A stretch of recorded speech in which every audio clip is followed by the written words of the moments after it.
Okay, Disputes Tribunal hearing 2. Got a parking space right in front of the court. So is that a good sign?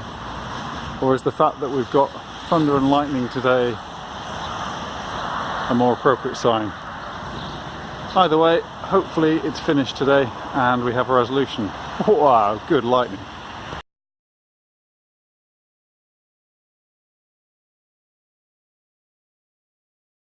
Okay, it's still raining.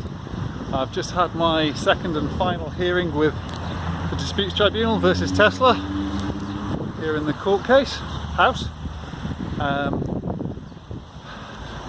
We'll get a written decision. We don't have a real answer yet. It was more positive than last time, so hopefully we got something good, and we had, yeah, good session. Anyhow, the wonderful shiny car is still there right in front of the court steps.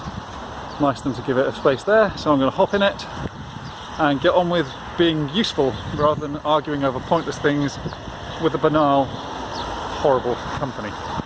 Alright, thanks for keeping up with this case. I'll let you know when I've actually got an answer. And in the meantime, keep licking them chickens.